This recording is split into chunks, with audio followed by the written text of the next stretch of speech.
करी रस का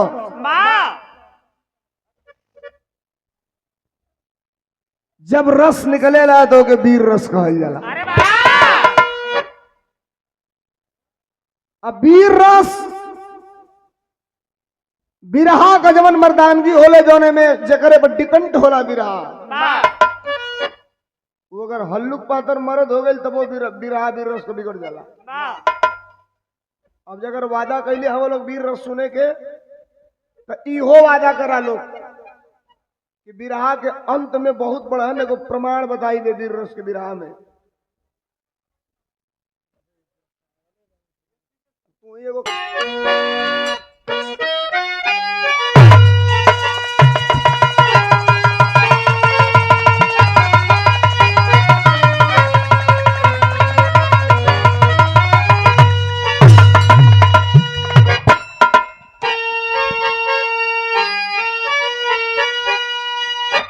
कुछ बोलियो ले बता ऐसा और ऊपर करो मई को ऐसा बेस दे में हो। वीर रस के बिरहा का मतलब कि जितना ताकत से गवैया गावे उतने इत्मीनान से पब्लिक बैठ के सुने।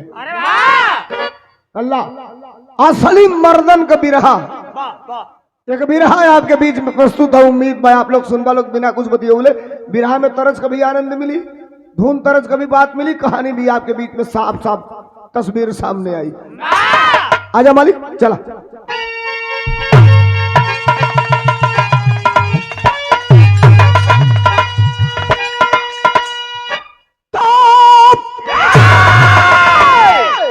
तो जिस दिशा में गया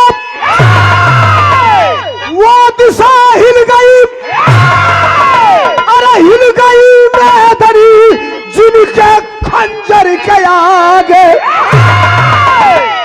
था जमाना झुका, जिनके आगोश में वीर योद्धा नहीं कोई खंजर के आगे। फिर की वंचित है अंकित न इतिहास में, सच कहूं तो जमाने का बादल फटे, हर चुनौती कसौटी से नापेंगे हम, सोलंकी गया पग न पीछे हटे।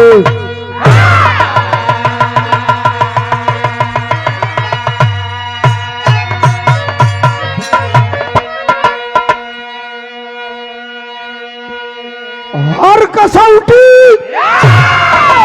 चुनौती से नापेंगे हम, सोलंकी गया पग न पीछे हटे। 4 घंटा मऊ गाई हो सकेला गाई में कब भैंसी में, लेकिन बात जब वजूद के आई मत बोला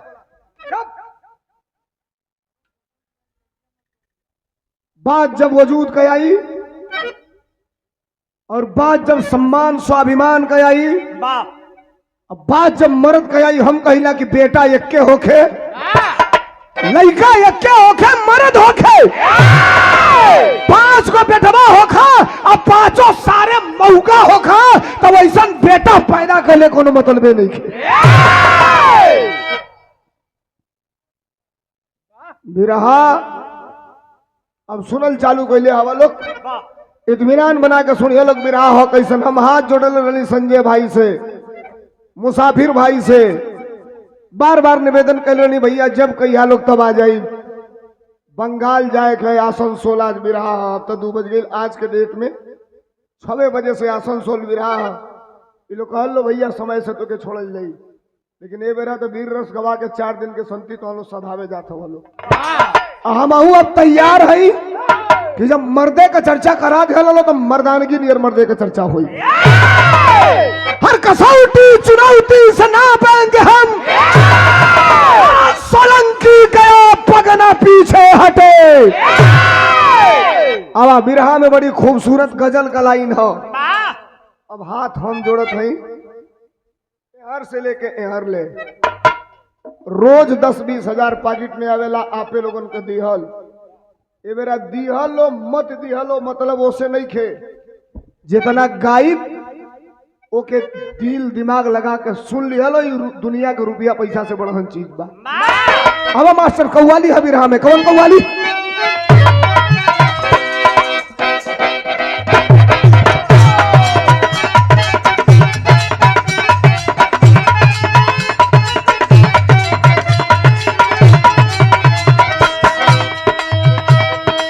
हमार नाम है धर्मेंद्र सोलंकी। बिरहा में हमेशा कुछ नया करे के प्रयास करीला। गजल हो खा। मैंने पूछा कि फिर कब मिलोगे, मैंने पूछा कि फिर कब मिलोगे, थोड़ा शर्माए और हंस के बोले तुमको दिल में समाये हुए हो, तुमको दिल में समाये हुए हो, मिलने की जरूरत नहीं है, तुमको दिल में।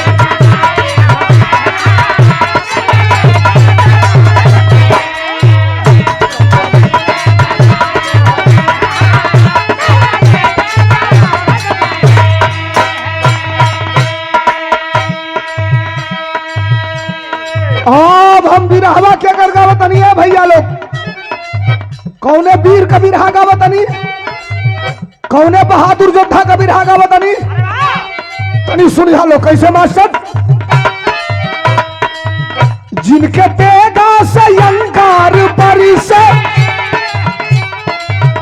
जिनके तेगा से अंगार बरी से, जिनका पौरुष का कोई ना जोड़, वीर मोहबा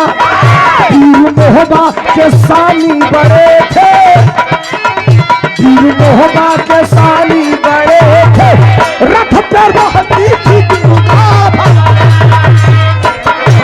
के सानी बड़े थे, रथ पर रहती थी दुर्गा।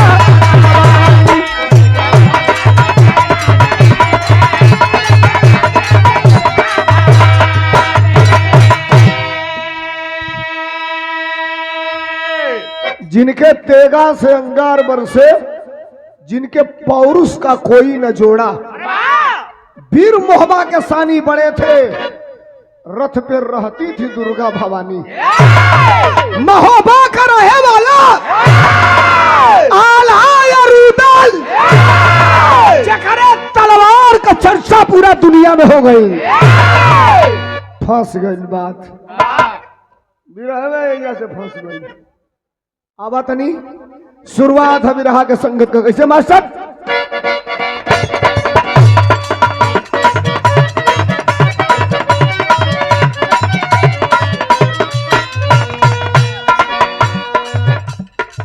वंश की बेल बढ़ती वंश की नजाकत से,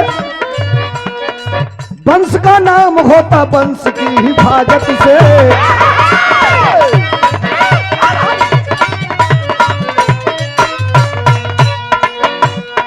माटी महोबा की दुनिया में जानी जाती है, माटी महोबा की दुनिया में जानी जाती है, आल्हा रुदल की जन्म भूमि कही जाती है।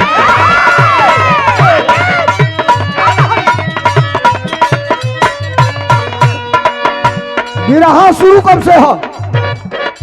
लगा दरबार एक दिन माहिर की निगरानी में, लगा दरबार एक दिन माहिर की निगरानी में, लगाया आग मामा मौका पाके पानी में।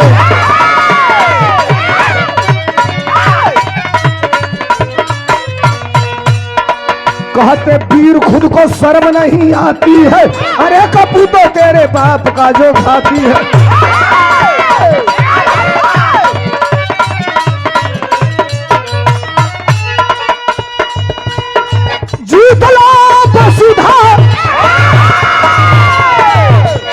वसुधा नहीं उसको मार पाओगे,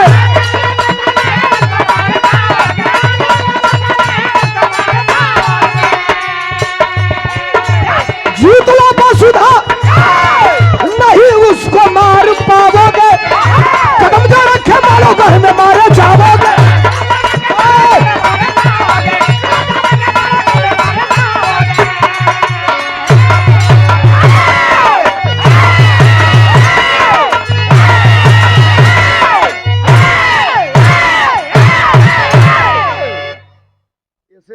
मत पड़िए, न तो ब्रह्म स्थान का दुकान ढोलक छाव वाला खुली 10 बजे।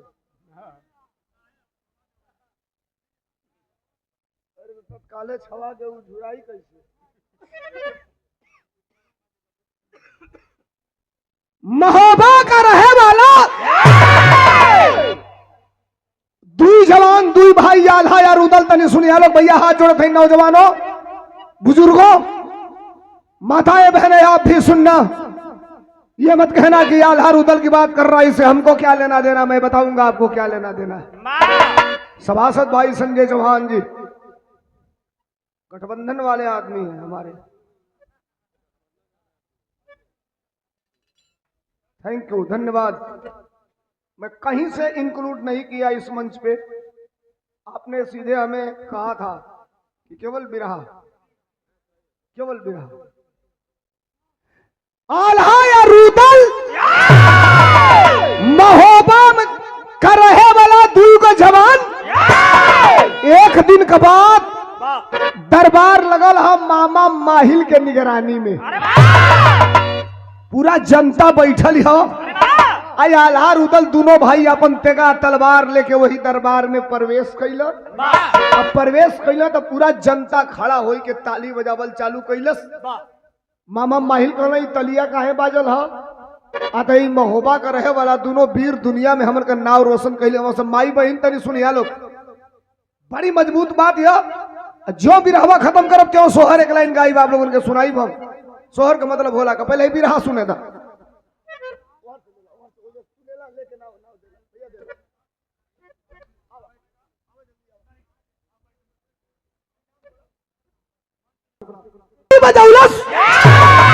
अरे तोले मामा माहिल खड़ा हो गई ना, गलत क्या करे खाती ताली बजौला हलो लोग कल आल्हा रुदल खाती अत काहे अत मरद हमासा कहा। अरे इतना बड़हन मऊगा तो धरती में हम कहीं देखबे ना कैली। देखबा मर्दन के बीचे अगर कोनो गड़बड़ बात हो जाला तो लगेला सारे आज तो या तो हुआ नहीं तो हम करी बात क्यों रहबे ना करी। निकलना तेगा तलवार दूंगा भाई। मामा माहिल के तरफ लेके चलना। माहिल कहलस खबरदार रुको इधर रुक।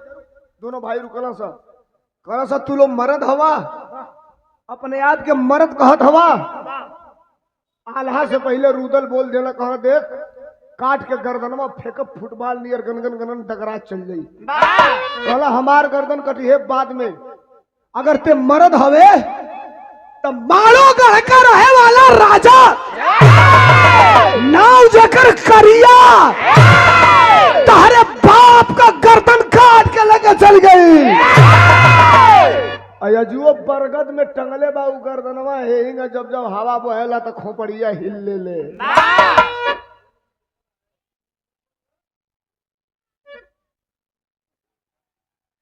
जान के तू लोग खुद बिगड़ बलो बिरहा हम का करें। भैया का जोड़ है नाभि का जोड़ कुल लगा दे ना 1.5 मिनट में मरबलो खत्म कर दे। डायरेक्शन सबके उदय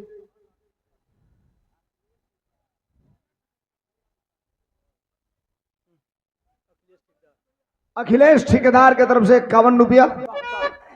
कहला तेरे बाप का गर्दन काट के मारो गड़का रहे वाला करिया राजा लेके चल गई।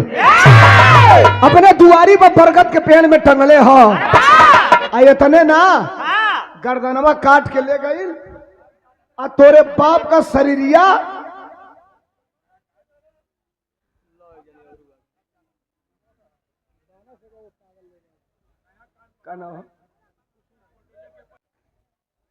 कहला तोरे बाप का गर्दन काट के ले गई।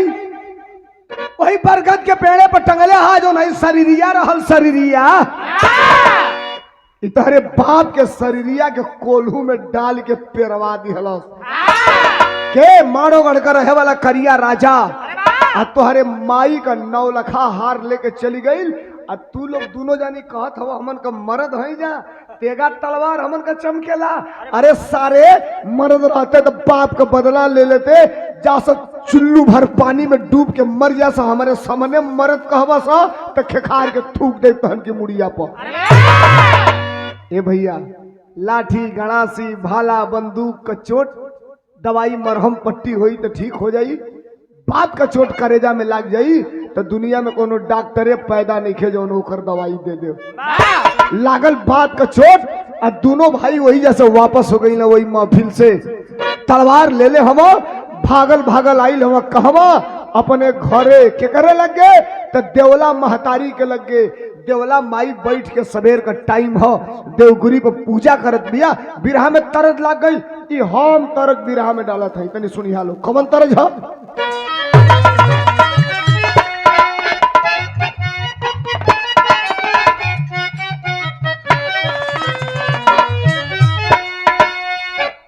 बड़ा बड़ा बात सुन ला लोग। 2023 में हारमोनिया वाला हमार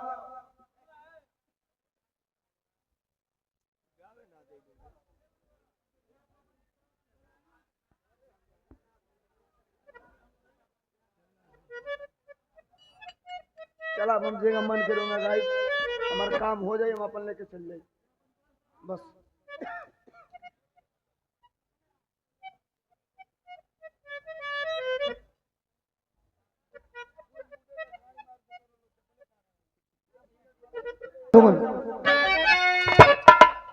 देश गुलाम रहल, मऊ आकाशवाणी से, गोरखपुर आकाशवाणी से, बनारस आकाशवाणी, महमूदगंज से, तीनों जगह से एक आदमी गाना के गौले रहल, नाम जेकर मोहम्मद खलील। अब देश आजाद हो गई, आजादी के बाद ए गाना के अपने कैसेट में इंक्लूड करके गावल के भरत शर्मा व्यास। आजादी के गुलामी के समय के बाद कौन गीत रहा?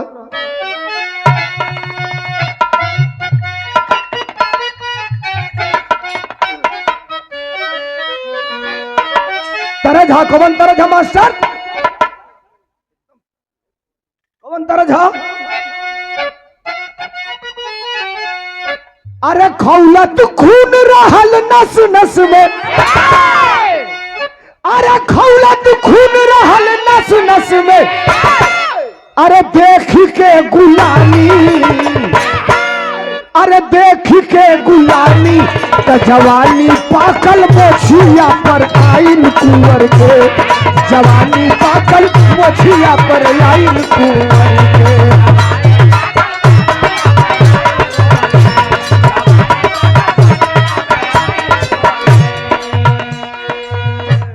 अब जब दोनों भाई सुनला कि तुम्हारे बाप कमोड़ी करिया काट के लेके चली गई, अरे भैया दहिये में आग लग गई हो। आज जब आग लागल तक कैला का मास्टर, अरे खौला तो खुनवा पखऊ तल के, अरे खौला खुनवा, अरे खौला खुनवा पखऊ तल के, सुनते कहानी, खौला खुनवा पखऊ तल के, सुनते कहानी, जवानी जागल पीरावा के जाग गईले जोश।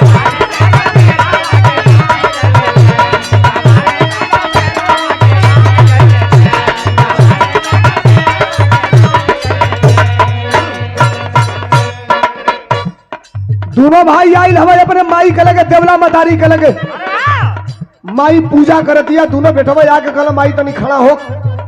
देवला माई खड़ा भइल, अपने बेटवन के हाथ में तलवार देखलस। ए लइका, ए बेटा, ए काहे गरम हवा सरे? आल्हा कहला कि बताओ हमारे बाप का हत्या कैसे भइल, हमारे बाप का गर्दन कैसे कटल। अब माई दोनों बेटवन के अखबारी में पकड़लस, पकड़ के कहला से बेटा बूतल आग मत बुझावा हो, मत जगावा हो बेटा, बुझल आग के जगह बेटा अमर करे जब फाट जाई ना बताई। आल्हा निकलना तलवार अपने गर्दन पर सटौला, कहला कि जबले ना बताइबे हाई गर्दनवा तलवरिये पर आखब दबावत जाई, काट दे अपन मुड़िया।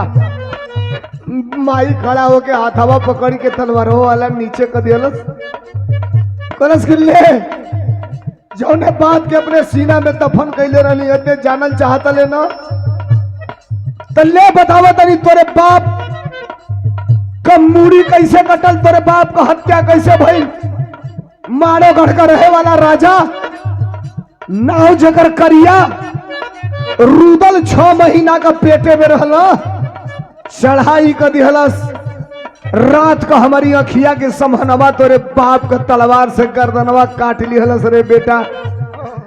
कोल्हू में हमारे अखिया के समहनवा पूरा देहिया डाल के पेरवा दिहलस रे बेटा। आइए तने ना हमार मुड़िया काटत रहल, लेकिन 9 लखा हार हमारी गटैया का लेके चल गई, लेकिन ए बेटा हाथ जोड़त नहीं, तू लोग कुछ करी लोग मत ये बेटा।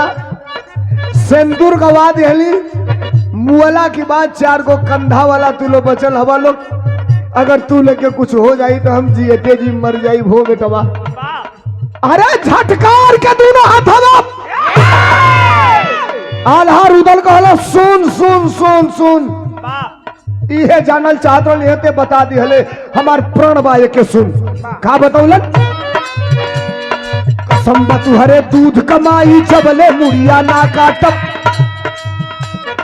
कसम तुहरे दूध कमाई जबले मुड़िया ना काटब, खाए पिए के पतिया छोड़ा मोहबा होरिया ना ताकब।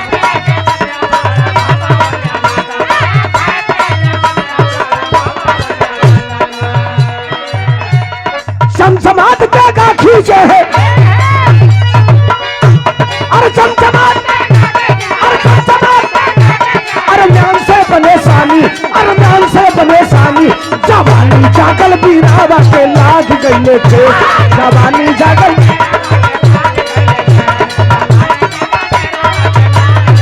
जिया।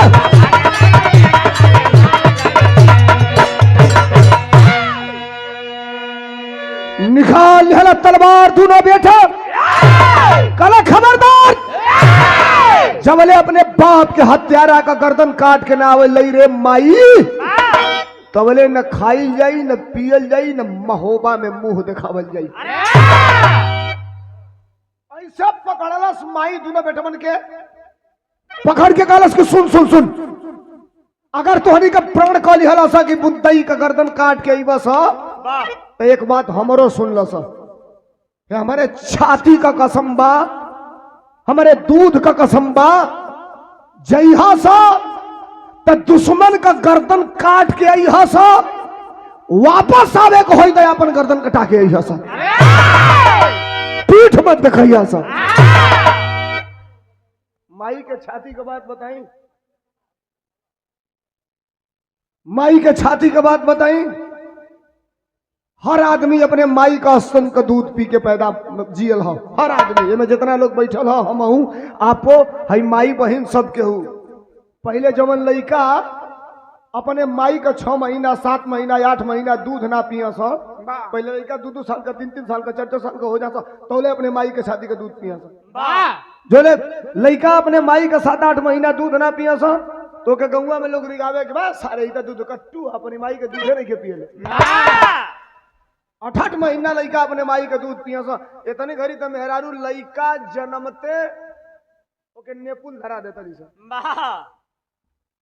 लड़का जन्मते नेपुल धरा देता ली सर कि जोबन ढीला ना होई।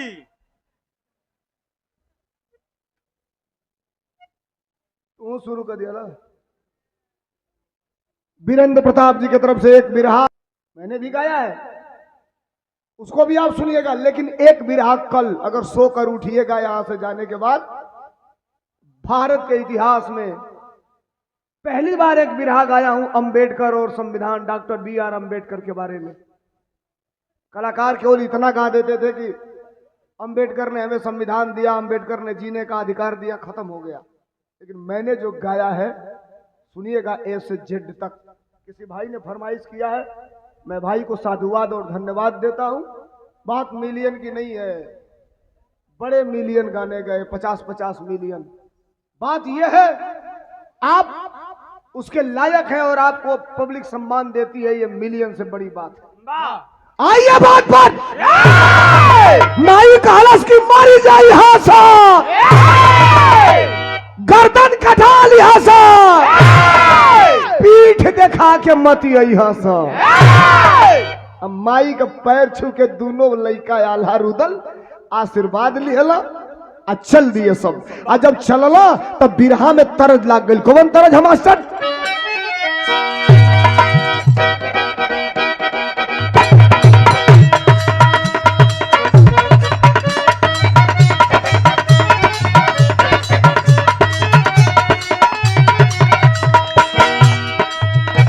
मुसाफिर यादव ठेकेदार साहब की तरफ से 100 रुपया का पुरस्कार। नमस्कार। डॉक्टर संतोष चौहान नवापुरा मऊ की धरती, मंगल हो आप सबका। हमारे है तमाम परिचित लोग खोजत रहेला कहाँ भाई से मुलाकात होई, चल जाई लोग, रात भर जागी लोग, काट पीट के सही करी लोग, बिहाने हमन के सोशल मीडिया पर डाली लोग। ये लोगन का बड़ा योगदान है। मास्टर गाना बजा बतड़न, नया 9 दिन पुरान 100 दिन, रोज नया नया गाना आया बता। पिछला साल 2023 में आई हमार हारमोनिया वाला गिलने रहना तनी 1 मिनट अधिका समय ले ऋषि लोग मत यही ढोर ही पर यूपी बिहार का गवैया 78 को गाना गा देने रहा।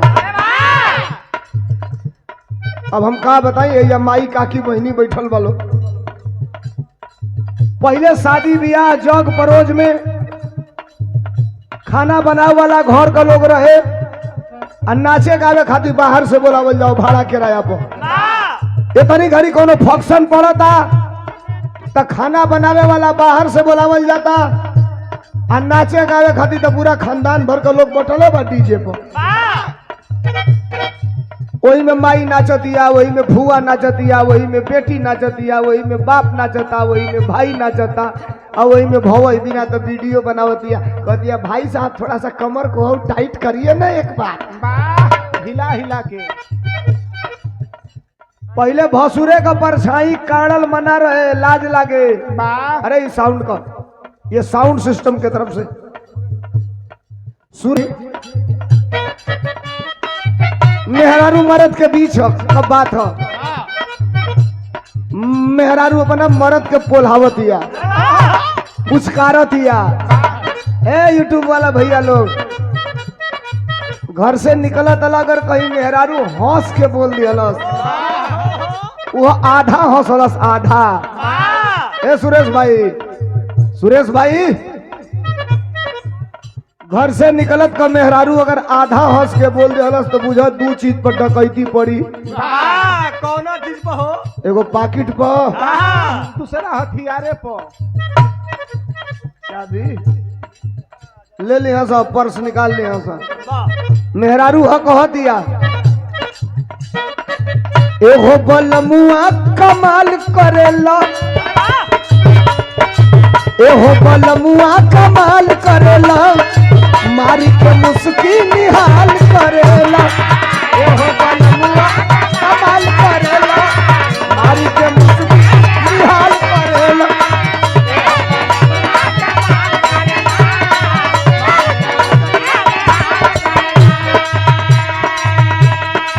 एहो बलमुआ कमाल करेला, मारी के मुस्की निहाल करेला।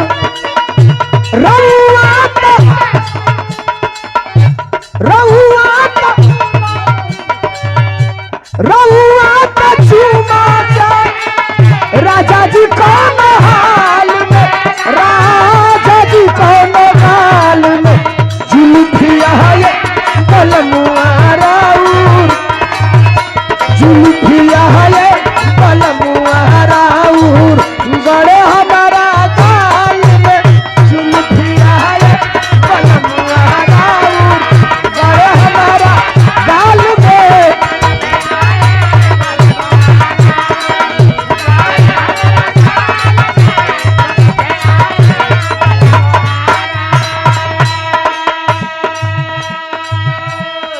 आल्हा रुदल दोनों अपने माई से बचन के भैया बिरहा से ध्यान न भटके, अपनी माई से वादा करके चल दिया अपने पाप का बदला लेवे। कहा मानोगढ़। आल्हा कहला रुदल से कि ये आल्हा अगर यही भेष में चल जाई, करियवा पहचान ले तो लड़ाई में हल्लुक पड़ जाई, मार दिहल जाई।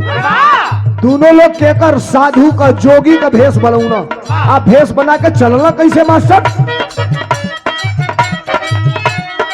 चलले सारंगी पत्तान कस के, खजड़ी बजावत आली शान कसी के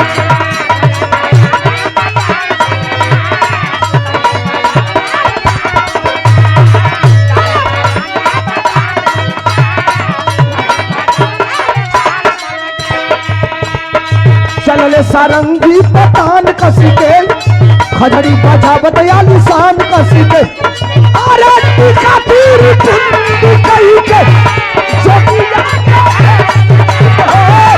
जोगिया के भेष में पतनिया धधके रूदल का बदले के आग में पतनिया धधके रूदल का बदले के आग में बदलिया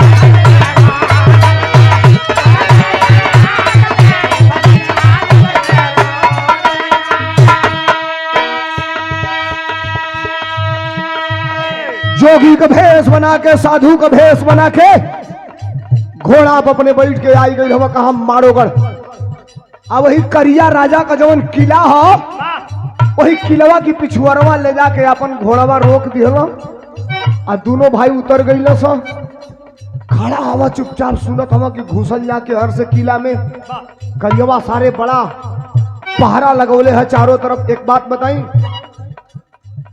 खाली निगाह दे ना हई टेक्निकल बात कुछ जाना जे किला देखले वही किला किला राजा का कोनो किला चाहे बनारस का किला चाहे दिल्ली का लाल किला चाहे आगरा का रेड फोर्ट मनो कहीं का अगर किला देखले बोलो तो हर किला के आगे 35-40 फुट चौड़ी हैंगा 25-30 फीट नीचे हैंगा खोनल गोलाई में रहेला। जानता लोग कहे रहेला मेन गेट के सामने लोहा का चचरा से हैंगा बनल रही रास्ता। अगर चढ़ाई कोनो दूसर राजा करी तो चचरवा इसे खोल दिया जाला घोड़ा से टपई है। अगर घोड़ा टाप गई तो ठीक आ जो ना टापल वही में गिर जाई तो में पहलवा राजवा खौलत तेल गरमा के डलवा दस ओइजा से पार पैबा तो दूसरा गेट पर जइबा कौनो किला में आज के बाद जाइए लोग तो पहला गेट के बाद दूसरा गेट तो लोग जिंदगी में कब्बो कोनो राजा के किला में जाइए लोग पुरान किला हुई तो देख लिया लोग झूठ कहा तो यूट्यूब पर नंबर बा हमके फोन करके बतिया लिया लोग। दूसरा गेट पर जाइए लो तो रास्ता ऐसे बनल बा कारण जान नहीं सबे मनो पहला गेट कोनो आक्रमण करे वाला अगर हेल गई आ दूसरा गेट पर चढ़ल तो आई बड़े बड़े पाथर धैले रहो से पत्थर रजवा वही पर से डगरावो से तू हर से चढ़ला और से पत्थर डगरात आई मार दी खपड़ो ये फाट जाई हाथ गोड़ टूट जाई तू जाइए ना पीब। तीसरा गेट पे गईब तब दरवान बंदूक लेके खड़ा रहला सा ए भैया ए साहब आल्हा रुदल देवलिया ले कान लगौल तो भुनुर भुनुर में हरारू का आवाज सुनाई दिहलस आ जो ही आवाज सुनाई दिलस तोले दोनों अपने घोड़वन पर चढ़ के आ इतना तेज टपला सा कि जमीनिया पहले एकदम तनको आवाजे ना पड़ी। साधु का भेष जोगी का भेष बनौले हम आ जो ही अइला सा तोले सरंगी दोनों भाई बजावल चालू कइला सा इसे नाई कुदत रहला हम मंगल नारायण नारायण आश्रम वाले ग्रुप कही हो मंगल भाई छूट गई मंगल भाई चंदू का देन रहे कि छूट गई ना तो हो जाए गई रहता वही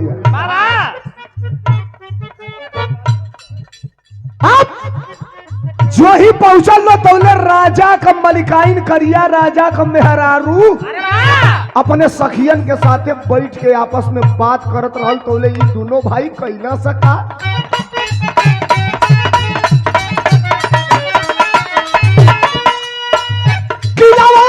घुसी कैले किलवा में घुसी कैले भजनिया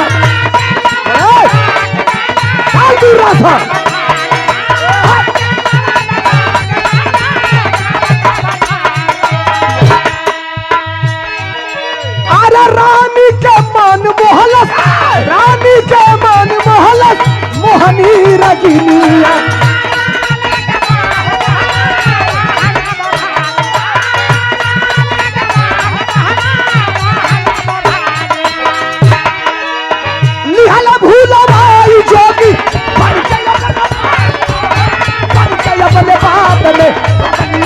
धधके रूदल का, अरे बदनिया धधके रूदल का, बदले के धधके रूदल का, बदले के रात में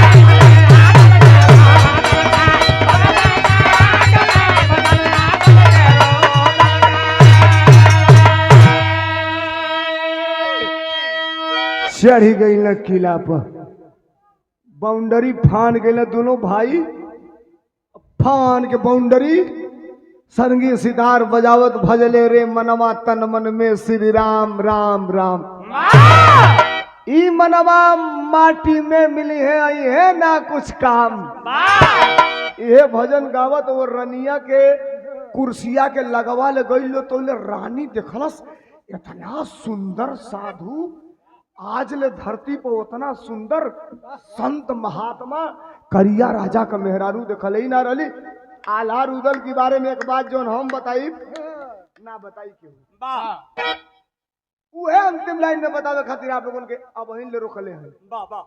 करी आल्हा रुदल का शरीर इतनी सुंदर जैसे लिपस्टिक से पोपरा छोड़ा दिया जाला, अरे वाह, पॉपुलर के पेड़े से नहीं एकदम निशनु रहेला, पेड़वा एकदम जैसे बुझाई ऊपर से नीचे ले बराबर है, वैसे ही सुंदर शरीर चमचम चमचम चमकती है। ये महाराज अहो भाग्य हमारे कि आप हमारे घर पे पधारे। वो भुला गल करिया का मौगी की ढुकला सा सधुइया त कौनी ओर से, अइला सा त कौने ओर से, कुल भुला गए कुल का चेहरा देख के।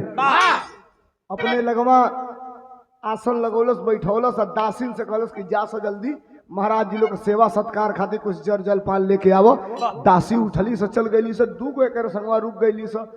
अब आल्हा सरंगी बजावे लगल और रुदल भजन गावे लगल, भजनिया गावत गावत रुदल को वो छोड़ देता आल्हा माता ने केहुनिया से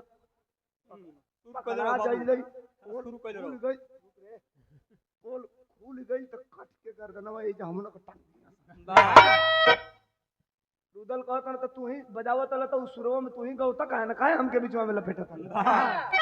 आधा आल्हा आधा रुदल, तबले रुदल का नजरिया भजनिया गावत गावत चारों ओर ऐसे ताकत हवा, ताकत ताकत एक जगह जाके टिक गई। बिरहा में तरज बदल गई। कवन तरज हमारे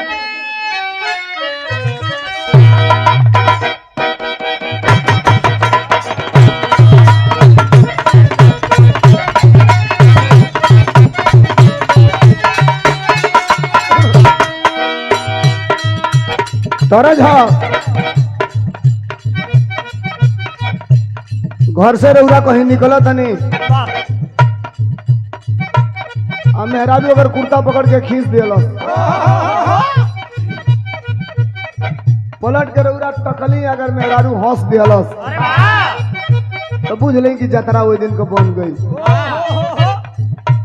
एगो मेहरारू भी आ कुर्ता खींचले भी आ, मरद कलश का हो तो कलश कहाँ जाता नहीं, या तो कमाए कलश के न जाई, कलश का है अतरुरा घर ही रही नहीं तो बड़ा निक लगेला। कलश घर में रह तो जो फाउंडेशनवा लगावे लू झाल धीरे से, ए झाम धीरे से, आई फाउंडेशनवा जो लगावे लू आ ऊपरा से आई लगावे लू जो ने कहीं ठले पे लाल फेंकेला का कहल जाला चंदू भाई के, अरे लिपस्टिक हो ना ई ठले पे जो निकले चाटे वाला हो लिपस्टिक। एक दिन एक मिनट ले रिसेलो मत, एक दिन फंस गई हम ये लिपस्टिक के चक्कर में। बिरहा गा के आवत रही मऊ पड़े जात रही घरे बनारस से, तो मन का दिलस की दुगो हम लिपस्टिक किन के ले चली अपनी मेहरारू खाती। तई आपके बजरिया में बढ़िया हाउस सिटी माल जौन बा वही में गई, काउंटर पर जौन बैठल रहे मैनेजर, उसे कहले तोरे कंपनी में जौन सबसे महंगा लिपस्टिक हो गए दूगो ले आवा हमके मेहरारू खातिर ले जाएगा।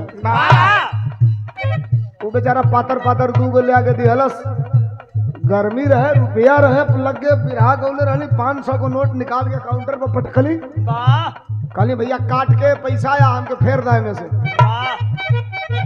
अब लगल ऊपर नीचे ताके कहा था सोलंकी भाई हवा, हम कहली हाँ, तो कहला सही भीख ही देता 500 हमके। हम कहले मर दे असली नोट या 500 देता नहीं, है दुगो पातर पातर पेंसिल नियर दे देले वाला कहत भीख दे दला कहता ये दोनों लिपस्टिकवा का दाम बा 1884 रुपया। रेट बढ़ गई। कहली कान धर तनी फिर जिंदगी में हम लिपस्टिक किने ना आई। हाँ तब 500 में चटबो। ते चाटा तोर बाबू चाटा हमनी के बिल्कुल काम ना करे। मेहरारू अपना मर्द से कहलस ए देखे बिना ये को पल रहल न जाला राजा जी सूरतिया तोहार हो का हो ए भुवर को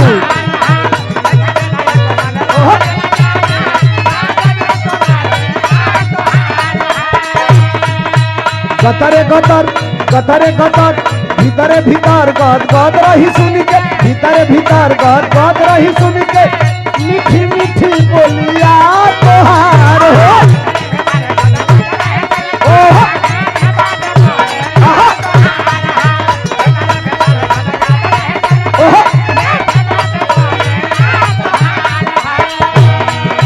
देखे बिना ये को पल रहल न जाला राजा जी सूरतिया तोहार हो भीतर भीतर गद रही सुन के मीठी मीठी बोलिया तोहार हो सुनते आवाज ताके झाके सुनते आवाज ताके झाके लगी ना हम तो बोलिए में कौनता विटामिन बाटे अरे कौनता विटामिन बाटे ए राजा रौर बोलिए में हो कौनता विटामिन बाटे ए राजा रौर बोलिए में हो।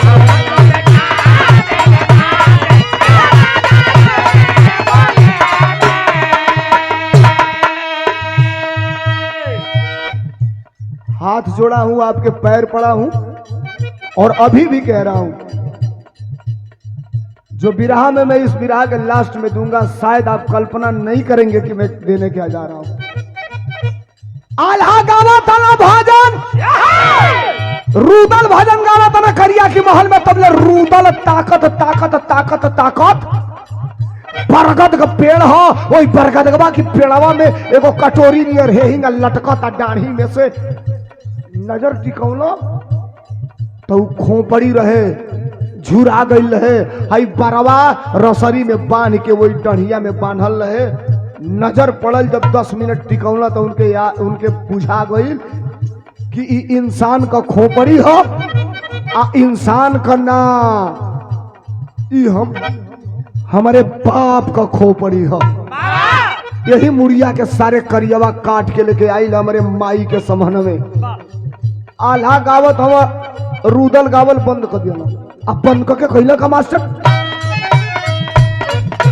मुड़िया के देखे जब रूदल जवनवा टांगल रहे बरगद के डाल है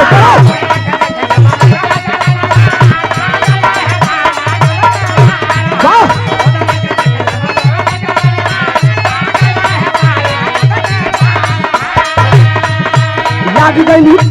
लाग गईली याद फेंके सरंगी गुदरिया अरे लाग गईली याद फेंके सरंगी गुदरिया खींच लिया पीर तालवा हो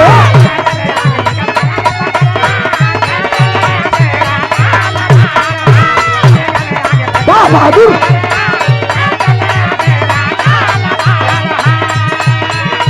अरे देखता तलवार लगली कापे देखता तलवार लगली कापे रानी जी वही हरिया में हमता महोबिया सरदार अरे हमता महोबिया सरदार हमता महोबिया सरदार नौतिया है करिया के हो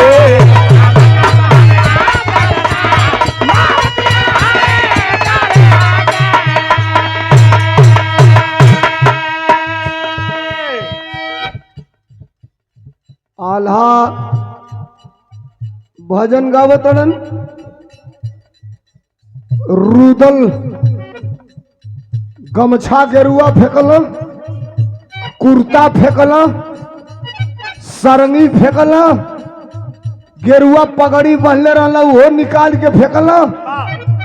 करियवा के राजवा का रनिया का नजर पड़ल, रनिया कहला सरे ई का ए साधु महाराज ई का, अरे तवला निकलला तलवार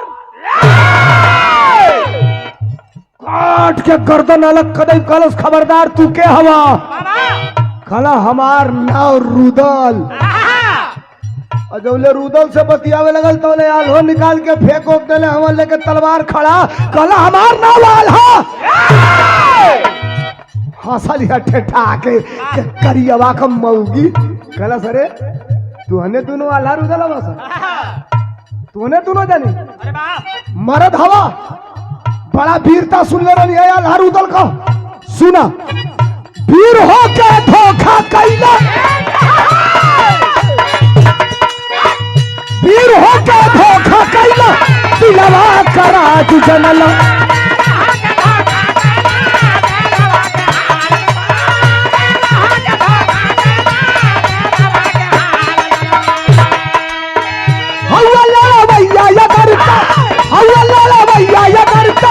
काहे नाही पाती भेजला,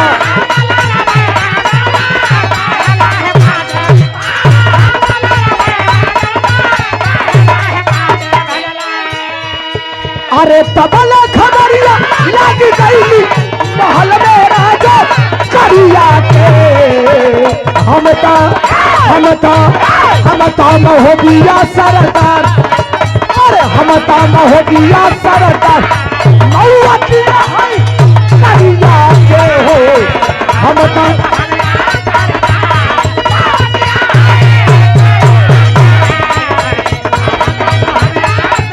बेटा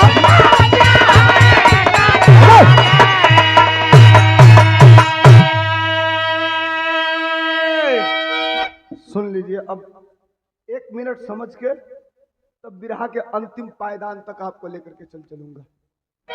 करिया राजा की पत्नी जब देख ली आल्हा रुदल को असली रूप में, डांट के आवाज देती है कि अरे तुम लोग मर्द बनते हो, बड़े तेरे मर्दानगी की चर्चा है, अगर मर्द रहता लोग मर्द का पानी नहीं तो पहले पाती भेजता हमारे मर्द के लगे, टाइम देता, जगह तय करता, खपच के लड़ाई हुई दोनों गोल से, अगर जीत जाता तब हम मर्द जनती, धोखा से हमारे घर में घुस के तलवार निकाल के हमके दिखावत हवा।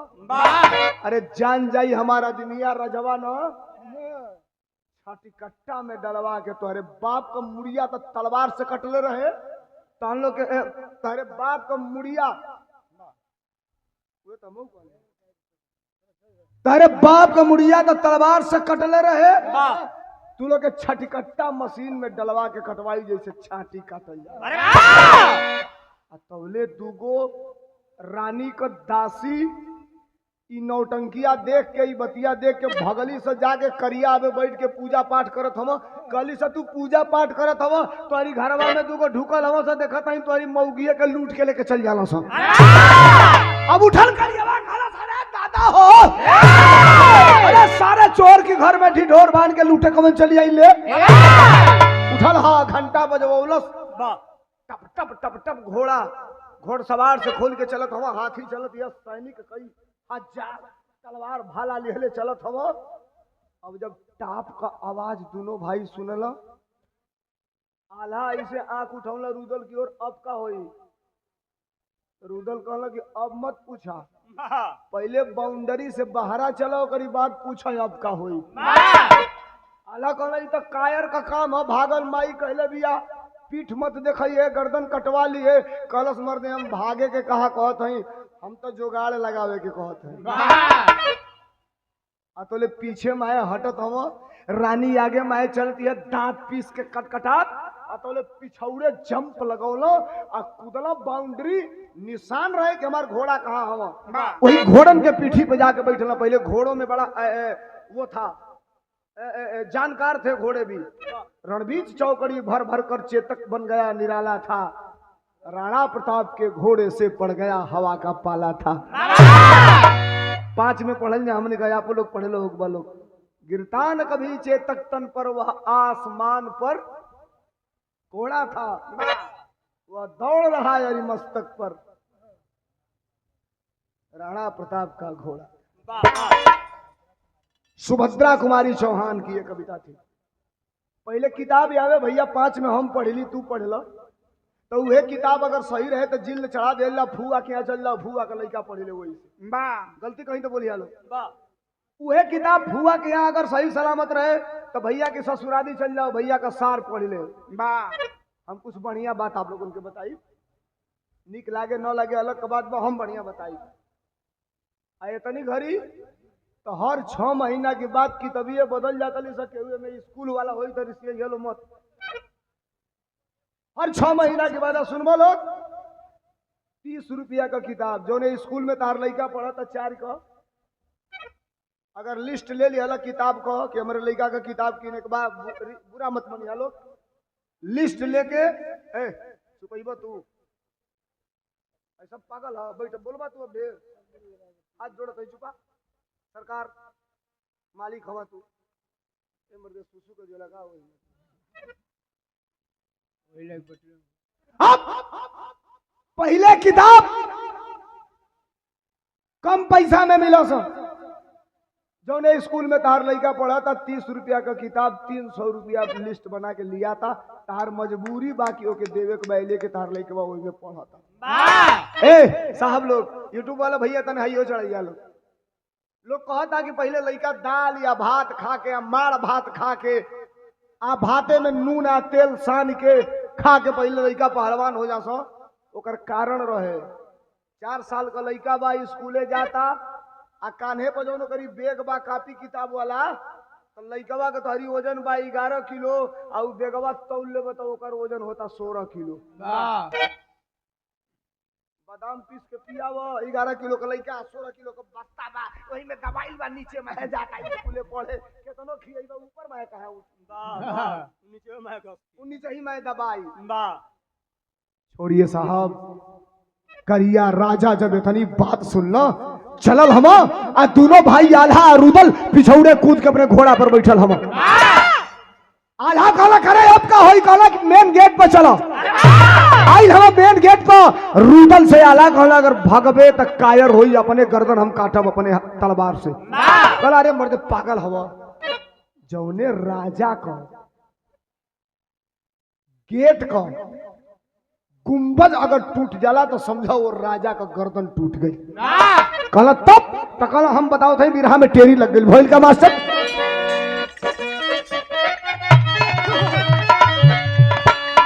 रुदल कहत हम आल्हा से का कहला चुकई बे वीर रस, अरे चुकई बे हम बाबू का बदला, अरे चुकई बे हम बाबू का बदला, अरे लाश पर लाश गिरी लसियन का ढेर लग गई बे,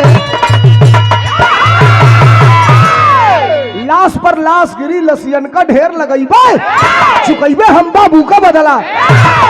अब तनी हाई सुना लो, दोनों भाई तय कर दिया कि लड़ाई कैसे लड़े। अब थोड़ा सा 3-4 मिनट बिरहा मेरा है, यही मैं खत्म कर दूंगा। मैं आपसे वादा किया हूं कमे समय में गाऊंगा। सुन लीजिए, दोनों भाई खड़े हैं, खड़ा हो के वह अपन घोड़ा ले के दोनों भाई चढ़ल हवा। आल्हा कहलक लड़ैया कैसे लड़ल जाई, ओहर करियवा आई के अपने रानी के लगे देखा था तो कहलस कहा गई ना, तो रानी कहलस कि कूद के भाग गई ना।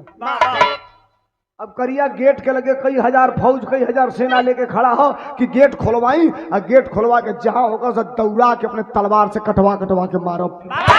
तो दोनों भाई घोड़ा कुदौला वही गेट के आगे कुदाई के घोड़ा चलत हम, एक ओर से आल्हा का तलवार एक ओर से रुदल का तलवार, वही गेट के ऊपर राजा के जो गुंबज बनल है, दोनों ओर से तलवार टकराइल।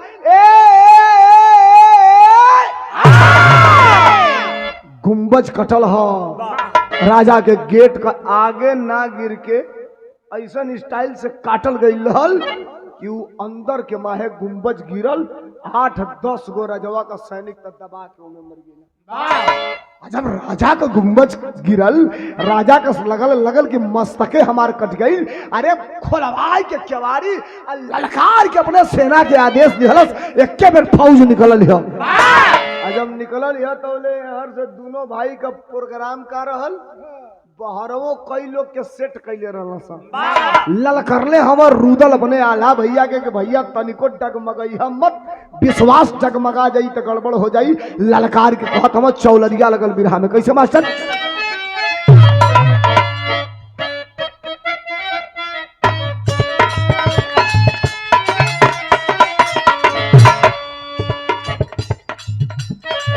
भैया कवन बात का शंका, भैया कवन बात के शंका, भैया कवन बात का शंका, बड़ी है मारो गढ़ब लंका टंका मोहबा के बजी है ना। भैया कवन बात के, अरे बड़ी है मारो गढ़ब लंका टंका मोहबा के बजी है ना।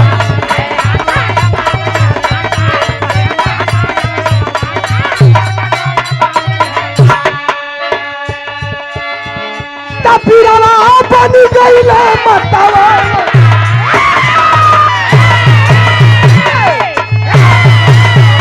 मार मार कर। तपीरवा बन गईले मतवा,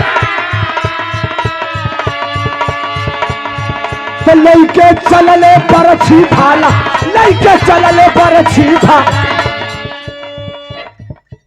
आधा मिनट में बात बिगड़ जाई, आधे मिनट में बात बन जाई। झाल तनी धीरे से भैया।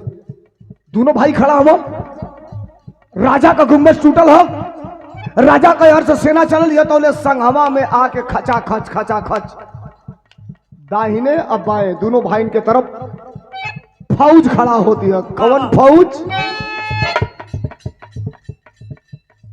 20 रुपया।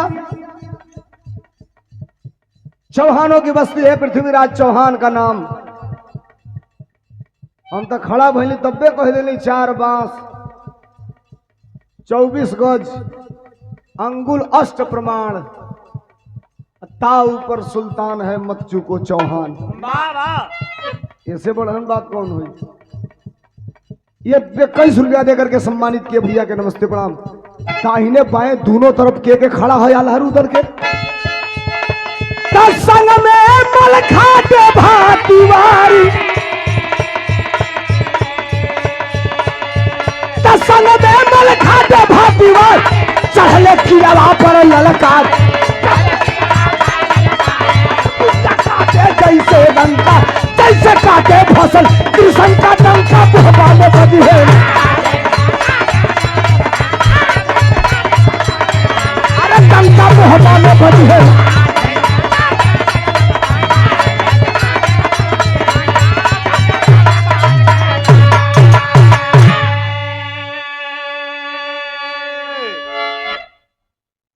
पहसा के ऐतिहासिक धरती से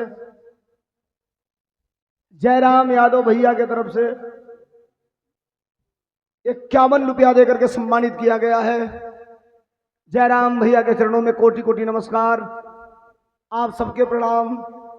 आशीर्वाद में शांति का परिचय।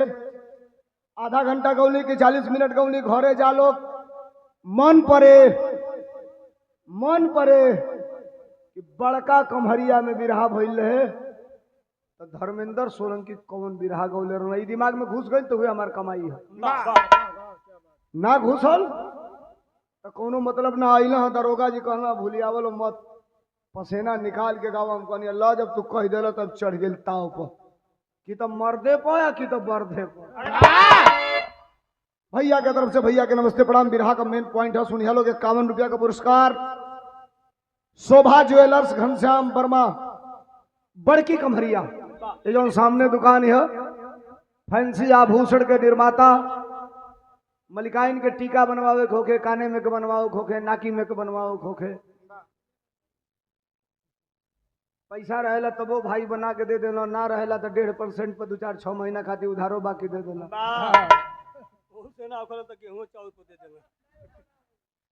के पर गेहूं चाउर को हो। फिर होगा देबो का गेहूं चाउर हाँ वो हो सकला, वो तो ऑटो पिसान को होता है।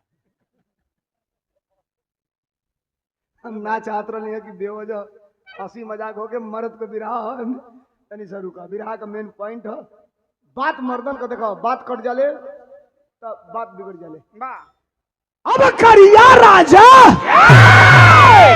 सेना लेके चलल हम एक और देभा तिवारी एक और मलखा भैया हो गई ना अरे भैया आल्हा जो ही गुहरौला रखी है मत बजी है रखी है मोह बाबा का पानी बैठल हम वही अपने घोड़वा पर वाह वाह। रखी है मोह बाबा का पानी अरे जय हो दुर्गा महारानी अरे वकील खलीफा आला में जाओ वाह। अनहरन के आँख दिहलू कोरियन के काया अब बाझिन के लाल दिहलू धन तुहर माया हमरो के दे तू तब हम जानी जय हो दुर्गा महारानी काली सवेर होई वाह। जंघा फाड़ के रकत का धार पियाई आज अगर मोछ झुक गई इज्जत चल गई गर्दन झुक गई तो अपने हाथे अपन गर्दन काटब हर हराई के चलल है दुर्गा भवानी वाह। विराजमान के पर होई दोनों भाई में होड़ लगल है हमारी पता हमारी पर अरे वाह। लेकिन ये साहब अब करिया राजा का सेना चलल है वाह। एक और से पहले सेना आवत हो सजग हम चारों भाई के आला रुदल एहर से देभा तिवारी एहर से मलखान भैया ये चारों एकजुट हो के लड़त हम खच खच खच खच तलवार से काटत हम मुड़िया कट कट डगराती हो फुटबॉल नियर होतना दूर धड़ गिरत हो खून का नदी बहल चालू भइल हो वाह वाह। करिया राजा का आधा सेना मरा गई तब राजा करियवा हाथी पर बैठ के आ चलल है भाला ले के ललकारत आज महोबा का बत्ती गुल करब दिया गुल करब ए भैया जो ही चलल तब ले के तलवारवा आल्हा आगे बढ़ल तौले पीछवा से रुदल पिठिया पर हाथ दे के ठोकला कहला भैया तनी रुको ई शिकार हमार हो अरे वाह। अलग अलग कैसे अला सुन रे भैया माई के गोद में 6 महीना का रहली वाह। हमारे बाप का गर्दन कट गई अब बाप के मुहले के 3 महीना के बाद हम पैदा भइली तो ये शिकार हमार है कि मरले का हकदार हम हई वाह। पहपट बिरहा में लागल कैसे मास्टर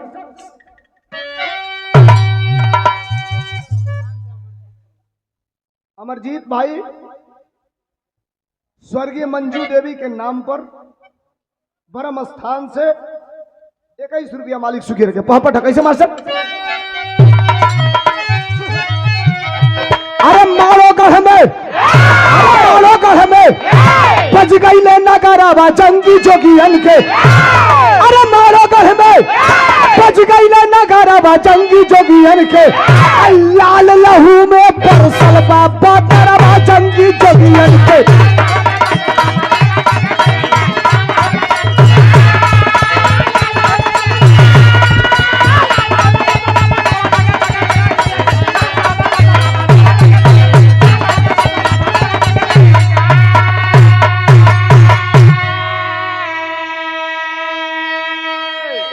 बिरहा के अंतिम दौर में हवा ले के तलवार रुदल आ गया अरे जो ही ओहर से करिया राजा हथिया पर से भाला चलौलक आल्हा वही भालवा के पेटवा पे पहिलवा लड़वैया जोन लड़स लोहा का गोल करे हथवो में ले रहे पेटवो को बांधल रहे ढाल देके कहल जाओ ढाल वाह वाह। वही ढाल से वही भलवा के रोकना तौले उड़ल हा घोड़ा केकर रुदल का वाह।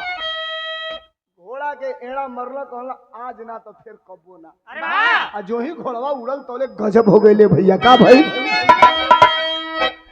क्या काट के मुड़िया करिया के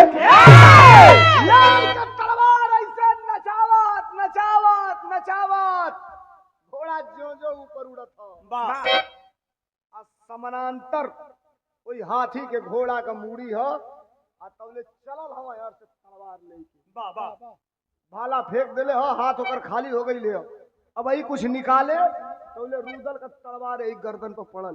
आ जब पड़ल तो भइल का मास्टर क्या काट के मुड़िया करिया के अरे रखले उदल सानी हो दया के खुद तलवार चलवली अरे वे मैहर की महारानी हो। मैहर का भगवती चलली आजो प्रमाण मिलेला। मैहर का केवाड़ी जब खुलेला भोर में दूगो फूल चढ़ल मिलेला। आजो आप लोग मैहर जइहा चाहे आप लोग जानत भी होगा सवेरे सवेरे भोर के समय में जब गेट खुलेला तो दूगो फूल चढ़ल मिलेला। लोग कहेला आजो आल्हा रुदल आवेलन अम्माई का पूजा करके तब जालन ओकरे बाद दुनिया का लोग पूजा करेला। तलवारवा पर साक्षात दुर्गा माई आई के करियवा का गर्दन कटौली ओकरे बाद का लाइन कहा करा सब अरे चमकल तेगा बाजल बाना गरवा जंगी जोगियन के आ लिखल नहीं इतिहास में अभी आहरवा जंगी जोगियन के। अब बिरहा हमार खत्म के कगार पर जोन असली गठरिया रहल खोल देता नहीं बिरहा हमार बंद हो जाए।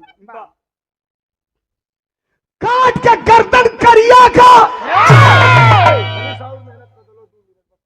काट के मुड़िया करिया को आ जो ही मुड़िया नीचे गिरे वाली हो तो ले लपक के वही मुड़िया छोटवा ऐसे पकड़ लेला तलवार लेहले आई एक हाथे तलवार दांत में घोड़ा का लगाम एक हाथे ऊ कटल मूड़ी ले के हिंगा तलवार भाजत आल्हा भैया के लगे इला आल्हा कहला तू तो जीत गईला हम घरवा चलब तो छुच्छे चलब हम का लेके चलू कहला माई का 9 लखा हरवा जोन करियवा की मौगी के गर्दनवा में बा अगर मर्द हवा तो के लेके आवा।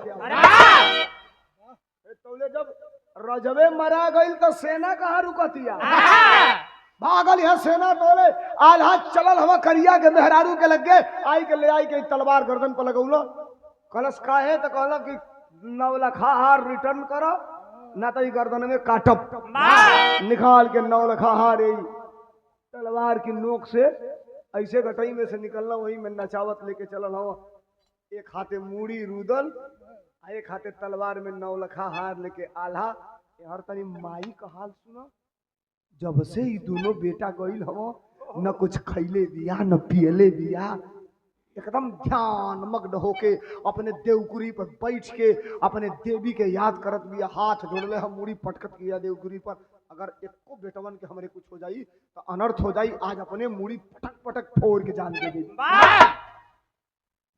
टप टप टप टप घोड़न के टाप का आवाज सुनाई दिहलस माई पहचान गेल कि हमारे बेटवन का घोड़ा हवा सा जो हमारे अस्तबल में रोज रहेला सा लेकिन शंका हो अरे घोड़वा बेटवन के लेके आवत हो कि घोड़वा बेटवन का लाश तना लेके आवत हो 2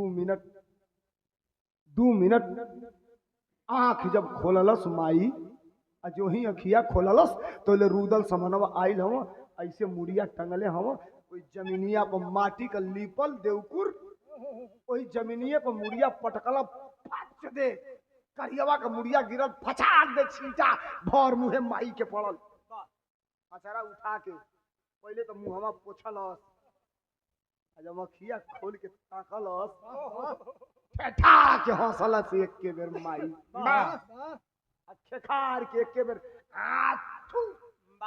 थूकलस वही मुड़िया पर करियवा की मुड़िया पर मेन पॉइंट बचल अभी रहा का साहब 1 नंबर हुई तो चल दिया ना तो बस 1.5 मिनट और रुक दिया बिरहा के खड़ी में कवि जी बहुत बड़ी बात लिखना का मास्टर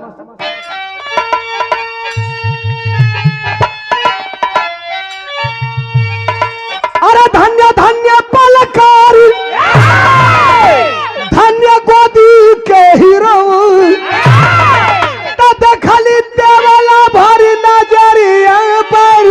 सिरावा।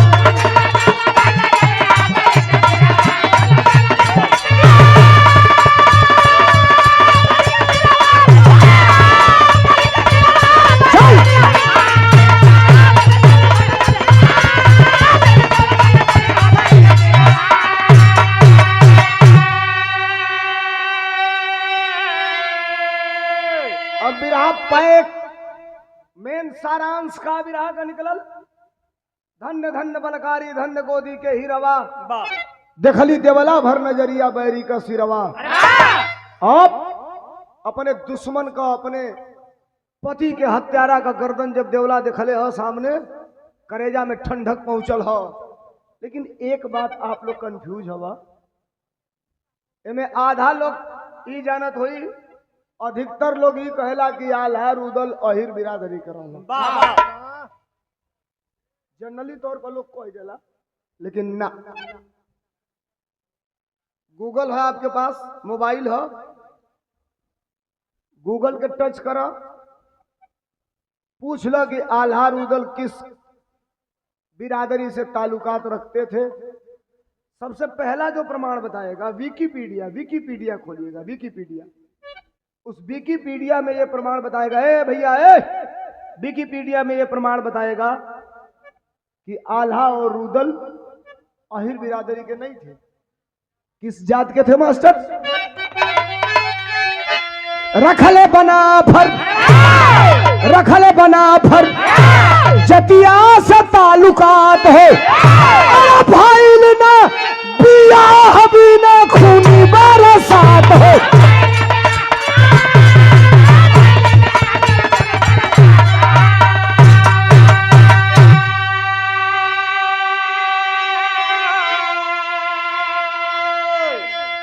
वन में रहने वाली एक जाति है जिसका नाम है बनाफर। बनाफर जात के रहने वाले थे आल्हा और रुदल। विकीपीडिया खोलेंगे तब विकीपीडिया ही सच होता है। और एक चीज जरा आप जानिएगा, रखले बनाफर जतिया से ताल्लुकात हो या भइल ना बियाह बिना खूनी बरसात हो।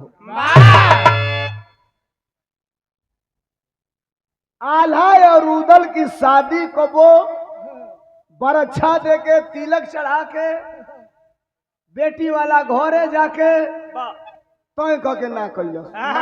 प्रमाण देख ली, ऐसे ना कैलस। तनी सुन ली सबे, ऐसे ना कैलस कि ओतनी घड़ी ओ जमाने में आल्हा रुदल से सुंदर, आल्हा रुदल से सुंदर पर्सनालिटी वाला, आल्हा रुदल से बढ़हन हैवी बॉडी वाला मर्दे ना रहल। अब कोनो बेटी वाला चढ़बे ना करे, कहे इतना बढ़हन आदमी, इतना बढ़हन देह, वो तो नहीं बड़वन हथियार तलवारवा कहत न मर दे। असल में तू उतनी घड़ी रहला ना तो एक बार तहरे पर हम यूज करवा दिल रहते, समझ में आ गई। मुआई देता सर। अनिल शर्मा के चेला अमरजीत भैया की तरफ से 21 रुपया का पुरस्कार भैया के नमस्ते प्रणाम। मेन बात यहाँ बैठे हैं चौहान भाई लोग कह रहे थे, और यहाँ जितने भी लोग हैं बुरा मत मानिएगा, एक बात कह रहा हूं, मैं कहीं से अन्यथा नहीं कह रहा हूं। आपके बातों का मैंने पालन किया है पूरी रात भर। आप जितना भी राह नहीं लिखवाए उतना हमसे कहे कि साहब हाथ जोड़ रहा हूं, आप अपने पे मत आइएगा। हमने कहा ठीक है, लेकिन एक बात सुनिए, आल्हा रुदल का बियाह कब वो डोला ले जाके, बारात ले जाके, बैंड बाजा बजवा के, मनो फरुआही करा के ना भई। अलहिदवा गावे ना सब कि जेकर बिटिया सुंदर देखे तापर चढ़े महो बावाल। जेकर लड़की सुंदर देख ले आल्हा रुदल खानदान को लोग पल्ले के तेगा तलवार चढ़िया सा करीब बाप के लगे, और करीब बाप की गर्दन पर तलवार सटावो। अगर बाप का हो तो कहना बाछी दो ना, तो बाछा का गर्दन कटी। बाबूजी कहा कि बाछा रहे हैं तो कई बाछी आ जाए, इनके लेके जाते।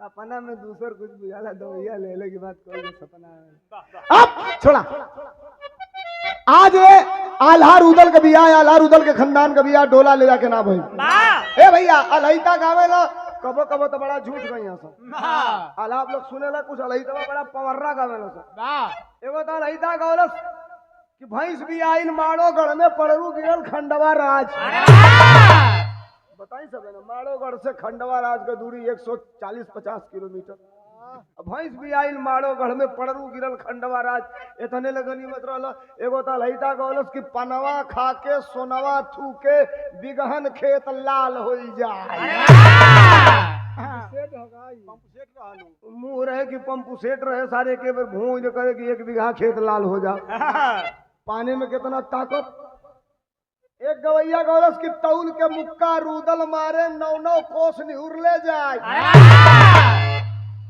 ये गौलस की 9 कोस का नदी बेतवा आ घोड़ा 14 कोस बुड़ले जाए जब नदिये 9 कोस का रहे पहुना तो 14 कोस कहाँ से बूढ़ के गोइल भीतर हलुक पातर गप बोला से तो समझ में आवेला वाह। तवे का रोटी तावे जर गई बटुली दाल भसम हो जाए आल्हा का प्रमाण है अब सुना जेकर बिटिया सुंदर देखे तापर चढ़े महोबा वाल हम ऐसे ई बतिया कहनी है हाई बतिया सुन लोग ये असली है आल्हा या रुदल अपने जमाने का बड़का मर्द रहला बड़का वीर रहला न्याय प्रिय आदमी रहला न्याय प्रिय का मतलब सामाजिक आदमी समाजवादी रहला सामाजिक आदमी के ऊपर जुर्म होके अत्याचार होके तो तेगा तलवार लेके लड़ जाओ करे खातिर इतिहास लिखाइल तो इतिहास में कहीं आल्हा रुदल का नाम बा तनी बताई सभी आप लोग असली बात सुनो इतिहास में कहीं आल्हा रुदल का नाम बा नहीं खे इतिहास में कहीं लोरिक संवरू का नाम बा नहीं खे बुरा मत मनी हो चाहे केहू के नीक लागे आ चाहे केहू के बाउर लागे आ चाहे केहू हमके कुछू कहे हम तो ई कहब कि इतिहास में आल्हा रुदल और लोरिक संवरू का नाम इसलिए नहीं था कि वो पिछड़ी जात के बैकवर्ड जात के रहने वाले थे इसलिए उनका नाम नहीं था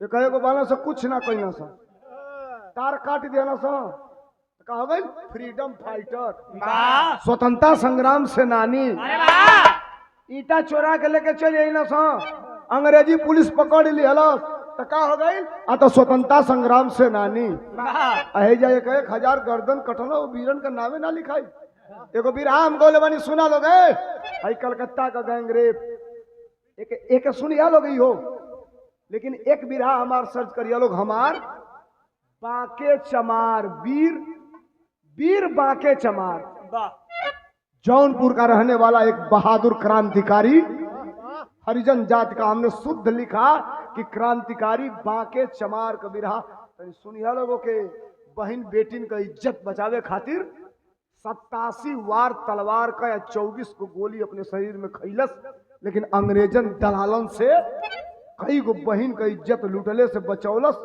ओकर इतिहास में नाव ना रही के लिए कि वो अनुसूचित जात का था इतना गड़बड़ होगा साहब नहीं साहब अब हम आपसे केवल ये कहना चाहते हैं एक लाइन की बात कहना चाहते हैं हम किसी पक्ष की बात नहीं करते हम किसी वर्ग की बात नहीं करते हम किसी समुदाय की बात नहीं करते हम तो ये कहते हैं कि जिसकी जितनी संख्या भारी उसकी उतनी हिस्सेदारी